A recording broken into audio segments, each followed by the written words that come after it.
Numbers પર નજરના આજના એપિસોડમાં આજે આપણે નિફ્ટીની બે મહત્ત્વપૂર્ણ કંપનીઓ પર ચર્ચા કરીશું. બંને અલગ અલગ સેક્ટરની પોતાના ક્ષેત્રમાં લીડર છે. શરૂઆત કરીશું આપણે ભારતી એરટેલના નંબરથી.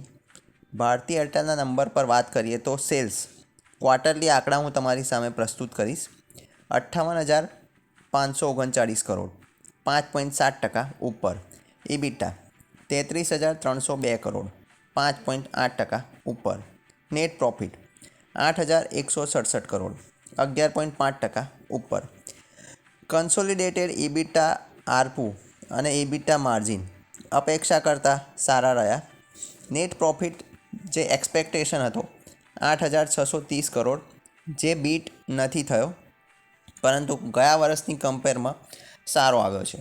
રેવન્યુ એક્સપેક્ટેશન હતી 57,600 કરોડ, જે બીટ થયું છે 6%થી. ઇબિટા એક્સપેક્ટેશન હતું 32,300 કરોડ, જે 33,303 કરોડ આવ્યું છે. આરપુ 264 આવ્યું છે, એક્સપેક્ટેશન હતું 260. મજબૂત આરપુ, સ્થિર માર્જિન અને અપેક્ષા કરતાં સારા ઇબિટા ભારતી એરટેલના નંબરને મજબૂત બનાવે છે અને આ ક્વાર્ટર ભારતી એરટેલ માટે સારું રહ્યું. વાત કરીશું હવે ઓએનજીસીના નંબર પર. સેલ્સ 2,04,987 કરોડ, 17.9% ઉપર. ઇબિટા 15,485 કરોડ, 38.9% નીચે.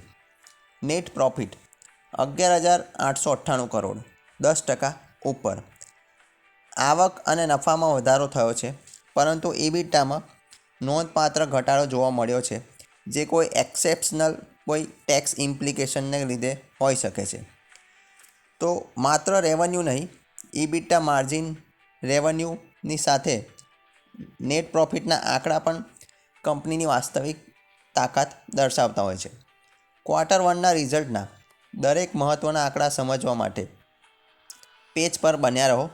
હવે આપણે મળીશું આવતીકાલે નવી કંપની, નવા આંકડા અને નવા નંબર સાથે. ત્યાં સુધી પેજ પર બન્યા રહો. જય હિન્દ, વંદે માતરમ.